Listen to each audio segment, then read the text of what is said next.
So dito nga po mga kalingap mga ka-EDC, Kalingap Edu nalungkot dahil sa at Beyonce bakit ganun. So yan po yung ating pag-uusapan po mamaya mga kalingap mga ka-EDC. Pero bago po natin ipagpatuloy ang video ito sa mga bago pa lang po sa ating munting channel, huwag po natin kalimutang suportahan ng ama ng Kalingap Kuya Val Santos Matubang at Kalingap Rob. At paunawa panoorin po muna ang full video bago mag-comment para malaman ang nilalaman nito. So dito nga po mga kalingap mga ka-EDC, unang-una, congratulations nga po dito kay Beyonce at sa kanyang pamilya dahil nga po sa tapos na po yung ribbon cutting po ng bahay po nila. At grabe po mga kalingap yung ganap nga po dito sa ribbon cutting.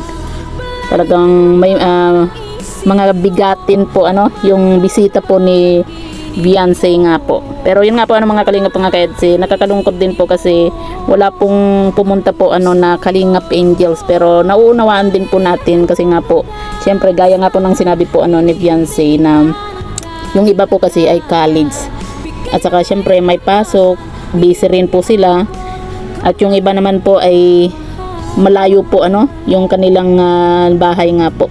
At yan nga po mga kalingap, dahil nga po alam naman po natin kung gaano po kalayo po yung bahay po nila Beyonce, kaya naiintindihan din po natin kung wala nga pong nakapunta na mga Kalingap Angels.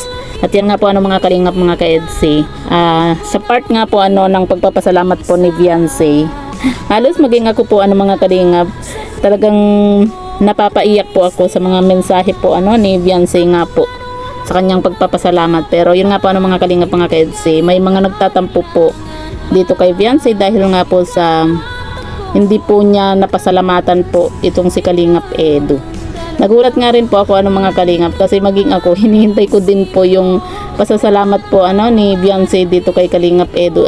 Kay Kalingap Edu nga po, akala ko si Kalingap Edu yung huling pasasalamatan po ni Beyonce, pero wala po tayong narinig nga po. Pero yun nga po mga kalingap, hindi naman po natin alam kung nakalimutan lang po ni Beyonce or dahil sa sobrang kaba, kasi siyempre 'di ba napakaraming bisita, may mga bigating bisita pa po itong si Beyonce.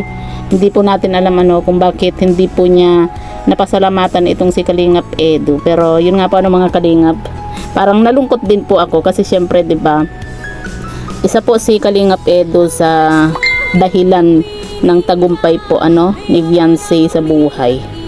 Kasi kung hindi po dahil kay Kalingap Edu sa love team po nila, hindi po makikilala po ng ganito itong si Beyonce.